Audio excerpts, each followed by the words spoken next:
Keputusan Ketua Majelis Hakim Erintuah Damanik membebaskan Gregorius Ronald Tanur yang menganiaya sang kekasih, Dini Sera Afrianti hingga tewas membuat pihak keluarga korban tak terima.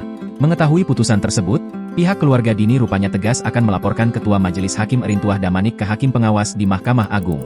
Keputusan ini menunjukkan betapa sulitnya mencari keadilan di Indonesia, ungkap Dimas Himahura, kuasa hukum keluarga korban, dengan nada kesal, Rabu, 24 Juli 2024, dilansir dari wartakotalive.com. Saya berdoa semoga para hakim mendapatkan balasan yang setimpal dari Tuhan Yang Maha Esa, lanjutnya.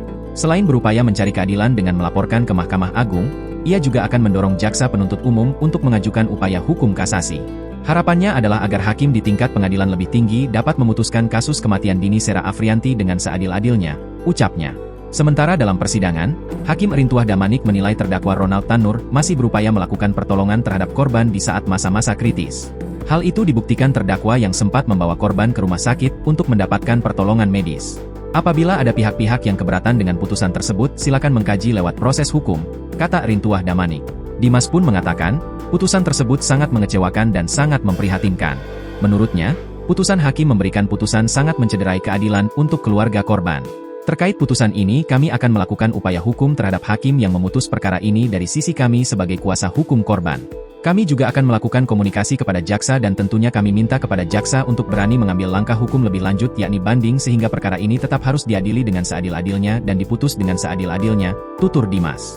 Ia pun mengungkapkan adanya putusan ini menjadi sebuah pelajaran dan sebuah bukti bahwasanya keadilan di Indonesia ini masih sulit untuk didapatkan dan diperjuangkan. Kita semua mengetahui korban ini dari keluarga yang tidak mampu, saat ini anaknya menjadi anak yatim yang sekarang hidup sendiri dan kami yang selama ini menjaga korban sangat kecewa dengan adanya putusan ini, yang tidak mencerminkan keadilan bagi korban. Semoga apa yang diputuskan hakim ini nantinya akan dibalas setimpal oleh Tuhan Yang Maha Esa, tutup Dimas. Sebelumnya, Majelis Hakim Pengadilan Negeri Surabaya memvonis bebas Gregorius Ronald Tanur, anak anggota DPR RI terdakwa pembunuhan wanita asal Sukabumi, Jawa Barat, Dini Sera Afrianti. Dini sendiri merupakan kekasih dari Ronald Tanur.